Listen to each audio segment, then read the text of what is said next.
கர்த்தருக்குள் மிகவும் பிரியமான தெய்வ பிள்ளைகளே, ஆசீர்வாதமான குடும்பம் இந்த நிகழ்ச்சியின் மூலம் உங்களை சந்திப்பதில் என் இருதயம் கர்த்தருக்குள் மிகுந்த மகிழ்ச்சி அடைகிறது. உங்கள் எல்லாரையும் இயேசு கிறிஸ்துவின் இன்ப இனி நாமத்தினாலும் கிராஸ் டிவி ஊழியங்கள் சார்பாக என் அன்பின் வாழ்த்துக்கள். பிரியமான தெய்வ பிள்ளைகளே, இன்றைக்கும் கல்லிடை குறிச்சியை சார்ந்த இசக்கிராஜ் அவர்களுக்காக, அவருடைய குடும்பத்திற்காக ஜெபிக்க போகிறோம். இவங்க ஜெபிக்கும்படி கேட்டுக்கொண்ட ஜெப விண்ணப்பம், இழந்து போன எல்லாவற்றையும் கர்த்தர் திரும்ப எனக்கு கொடுக்கணும். இந்த வார்த்தையின்படியே இவர்கள் எதையெல்லாம் இழந்து போனார்களோ அத்தனையையும் தேவனாய் கர்த்தர் திரும்ப கர்த்தர் கொடுப்பேன் என்று சொல்லுகிறார். யோவேல் 2வது அதிகாரம் 25வது வசனத்தை நீங்கள் வாசித்து பாருங்கள். வெட்டுக்கிளிகளும் பச்சை கிளிகளும் முசுக்கோட்டை பூச்சிகளும் பச்சை புழுக்களும் பச்சித்த வருஷத்தின் பலனை திரும்ப கொடுப்பேன். இழந்த எல்லாவற்றையும் திரும்ப கொடுப்பேன். 1 சாமுவேல் 30:8 வசனத்தில் தேவனாகிய கர்த்தர் தாவீதை பார்த்து சொன்னார், சகலத்தையும் திருப்பிக் கொள்வார். இன்றைக்கும் யார் யாரெல்லாம் இந்த ஆசீர்வாதமான குடும்பம் நிகழ்ச்சியை பார்த்துட்ருக்கீங்களோ, உங்கள் வாழ்க்கையில் எதை இழந்திருந்தாலும் அத்தனையும் திரும்ப கர்த்தர் உங்களுக்கு கொடுக்க போகிறார். என்னோடு கூட இணைந்து ஜெபிப்பீர்களா? நாம் ஜெபிக்கலாம். அன்பின் பரலோக பிதாவே, ஆசீர்வாதமான இந்த வேலைக்காக உமக்கு நன்றி.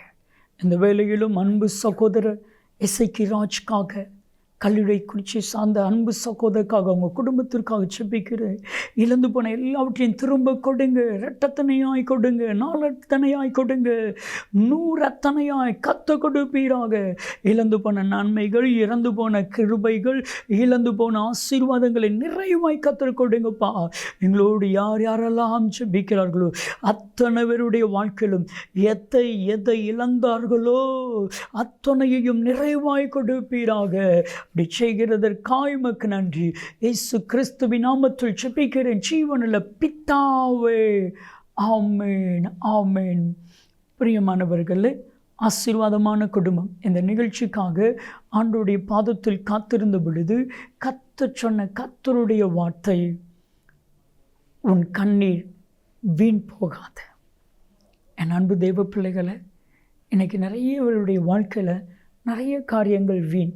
இன்றைக்கி நம்ம நிறைய நேரத்தை வீணாக்குகிறோம். டிவிக்கு முன்னாடி நம்மளுடைய பணத்தை வீணாக்குகிறோம், நம்முடைய டைமை வீணாக்குகிறோம், நிறைய நம்முடைய சரத்தை வீணாக்குகிறோம். நம்முடைய எல்லா காரியங்களும் வீணான காரியங்கள் இருக்கிறது. ஆனால் எந்த மனுஷி ஆண்டவருடைய சமூகத்தில் கண்ணீர் சிந்தி ஜெபிக்கிறாங்களோ அந்த கண்ணீர் வீண் போகாது. அந்த கண்ணீருக்கு நிச்சயம் பதில் உண்டு. இன்றைக்கி உங்கள் வாழ்க்கையில் ஆண்டவரிடத்துல கண்ணீர் சிந்துங்க. அதுக்கு முன்னாடி ஒரு சின்ன தீர்மானம் பண்ணுங்கள். நான் மனுஷங்களிடத்தில் கண்ணீர் சிந்த மாட்டேன், உறவுகளுக்கு நடுவில் கண்ணீர் சிந்த மாட்டேன், அப்பாவுடைய பாதத்தில் மாத்திரம் நான் கண்ணீர் சிந்துவேன். சொல்லி பாருங்கள், நிச்சயம் உங்கள் வாழ்க்கையில் ஜெயத்தை கட்டளையிடுவா. பிரியமான தெய்வ பிள்ளைகளை, ஏன் நம்ம வாழ்க்கையில் கண்ணீர்? இன்னைக்கு ஏதோ ஒரு பிரச்சனை, ஏதோ ஒரு பாடு, ஏதோ ஒரு உபத்திரவம் நம்மளை தாக்கும் பொழுது தாங்க முடியாதபடி நம்ம வாழ்க்கையில் கண்ணீர் வருகிறது. நம்ம இருதயத்தால் தாங்க முடியல, நம்முடைய மூளையினால் தாங்க முடியல, நம்முடைய மனசினால் தாங்க முடியாதபடி இருக்கும் பொழுது கண்ணீர் வடிகிறது. இந்த கண்ணீர் வடியும் பொழுது இயேசு உங்களை பார்த்து சொல்வா, உன் கண்ணீரை கண்டே. ஒரு முறை நாயனூர் என்கிற ஊருக்கு இயேசு வருகிறார். அங்கே வந்த பொழுது ஒரு விதவை தன் மகனை அடக்கம் பண்ணுவதற்காக கொண்டு செல்கிறார். எல்லாம் முடிஞ்சிச்சு. மகனை பெற்று வளர்த்துட்டோம். வாலிப மகன் மறித்து விட்டான். ஒரே மகன், கணவரும் இல்லை, என் வாழ்க்கையே முடிந்து விட்டது. இன்னும் கொஞ்ச நேரத்தில் அடக்கம் பண்ணிட்டு வந்துடுவோம், அவ்வளோதான். ஆனால் பாருங்கள், பாதியில் ஒரு அதிசயம் நடக்குது பாருங்கள். காரணம் என்ன? அந்த தாயினுடைய கண்ணீர். இப்போ உங்களை பார்த்து ஒரு கேள்வி கேட்குறேன். அந்த நாயின் ஒரு விதவை இயேசு கிறிஸ்துவிடத்தில் வந்து கண்ணீர் சிந்தினாளா? இயேசு கிறிஸ்துவிடத்தில் வந்து கதறினாளா? இயேசு கிறிஸ்துவிடத்தில் வந்து ஜெபம் பண்ணினாரா? இல்லை, அவள் அழுதுகிட்டே போகிறாள். இதை பார்த்த மாத்திரத்தில் ஆண்டவர் மனதுருகி, பாருங்க, லூக்கா 7வது அதிகாரம் 13-14 வசனத்தை வாசித்து பாருங்க. இயேசு அவள் அழுகிறதை கண்டு மனதுருகி அழாதே என்று சொன்னார். எப்படி இருக்கும்? அழாதே. அடுத்த நிமிஷம் பாடையை தொட்டா, மரித்த வாலிபன் உயிரோடு எழும்பினா. அந்த தாயருடைய கண்ணீர் ஆனந்த களிப்பாய் மாறியது. அந்த தாயருடைய கண்ணீர் ஆனந்த கண்ணீராய் மாறியது. அவன் நினைச்சே பார்க்கல, போன உயிர் எப்படி திரும்பும், நினைச்சே பார்க்கல. என் அன்பு தெய்வ பிள்ளைகளை, இன்னைக்கு ஆண்டவருக்கு முன்பாக ஒரே ஒரு சொட்டு கண்ணீர் சிந்தி பாருங்க. உங்கள் வாழ்க்கையில் இருக்கிற பிரச்சனைகள் எல்லாம் மாறும். உங்கள் வாழ்க்கையில் இருக்கிற உபத்திரவங்கள் எல்லாம் மாறும். உங்கள் வாழ்க்கையில் இருக்கிற வேதனைகள் எல்லாம் மாறும். நீங்கள் நினைச்சே பார்க்க முடியாத நன்மையை கற்றுக் கொடுப்பா. உங்கள் வாழ்க்கையை மாற்றுகிறது ஆண்டவருடைய பாதத்தில் நீங்கள் சிந்துகிற கண்ணீர். நீங்கள் கண்ணீர் சிந்திட்டிங்கன்னா, கண்ணீர் சிந்தி ஆண்டவர்கிட்ட ஜெபம் பண்ணிட்டீங்கன்னா, நினைச்சே பார்க்க முடியாத அற்புதங்களையும் அதிசயங்களையும் கர்த்தர் செய்ய வல்லமையுள்ள தேவனாக இருக்கிறார். இயேசுவுக்கு ஒரு செய்தி அனுப்பப்படுகிறது. நீ நேசித்த லாசரு மரிக்கப் போகிறான், மரணத்துக்கு ஏதுவான வியாதி. அப்பொழுது இயேசு சொன்ன வார்த்தை என்ன தெரியுமா? யோவான் 11:4 வசனத்தை வாசித்து பாருங்க. ஆண்டவர் சொல்கிறாரு, இது மரணத்துக்கு ஏதுவான வியாதி இல்லை. இது மரணத்துக்கு ஏதுவான வியாதி இல்லை. இது கர்த்தருடைய நாம மகிமைக்கு ஏதுவான வியாதி. இது நிமித்தம் குமாரனும் மகிமைப்படுவார். அப்போ சீசர்கள் முடிவு பண்ணிட்டாங்க, இப்போ லாசரு மரிக்க மாட்டான் அப்படின்னு சொல்லி.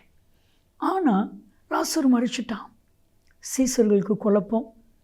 சீசர்கள் இது மரணத்துக்கு ஏதுவான வியாதி இல்லைங்கிறத மார்த்தாள் மரியாளுக்கு சொல்லிட்டாங்க. மார்த்தாள் மரியாளுடைய வாழ்க்கையில் குழப்பம். ஆண்டவர் சொன்னால் அப்படி தானே நடக்கும், ஏன் இப்போ மரித்தான்? ஆண்டவர் 4 நாள் கழிச்சதுக்கு அப்புறம் போகிறாரு. இப்போ இயேசு வந்திருக்கிறான்னு கேள்விப்பட்டு மரியாள் ஓடி வருகிறான். மரியாளோட எல்லாரும் ஓடி வந்துட்டாங்க. தெருவில் வந்த இயேசுடைய பாதத்தில் விழுகிறாள். தேம்பி தேம்பி கண்ணீர் வடிக்கிறாள். இயேசு, வேதம் சொல்லுகிறது, யோவான் 11வது அதிகாரம் 32-35 வரைக்கும் நீங்கள் வாசித்து பாருங்க. மார்த்தாள் மரியாள் அவளோடு கூட வந்தவர்கள் அழுகிறதை இயேசு கண்டு ஆவியிலே கலங்கி கண்ணீர் வடித்தார்.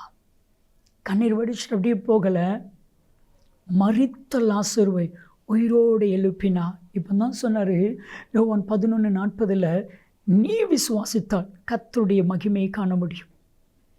ஆண்டவருடைய யோவான் 11:4 யோவான் 11:40 சேர்ந்து வாசிங்க. இது மரணத்துக்கு ஏதுவான வியாதி இல்லை, இது கர்த்தருடைய நாம மகிமைக்கு ஏதுவான வியாதி. இப்போ ஆண்டவர் சொல்கிறாரு, நீ விசுவாசத்தை கர்த்தருடைய மகிமை காண்பா. மரித்த லாசரு உயிரோடு எழும்பிட்டானா? உங்கள் வாழ்க்கையில் கர்த்தருடைய நாம மகிமைப்படும். கண்ணீர் சிந்தி ஜெபித்தா. ஜெபிக்கலாமா? அன்பின் தகப்பனே, யார் யாரெல்லாம் கண்ணீர் சிந்தி ஜெபிக்கிறார்களோ அத்தனை பேருக்கும் பதிலை கர்த்தர் கொடுப்பீராக. நீர் அப்படி செய்கிறதற்காக உமக்கு கோடி கோடி ஸ்தோத்திரம். இயேசுவின் நாமத்தில் ஜெபிக்கிறோம் ஜீவனில் பிதாவே, ஆமென், ஆமென். பிரியமானவர்களே, கண்ணீரோடு விதைக்கிறவங்க கம்பீரத்தோடு அறுப்பாங்க. கர்த்தவங்க கண்ணீருக்கு பதிலை கொடுப்பா. நன்மையும் கிருபையும் ஆசீர்வாதங்களும் நிச்சயமாக உங்களை தொடரும். ஆமென், ஆமென்.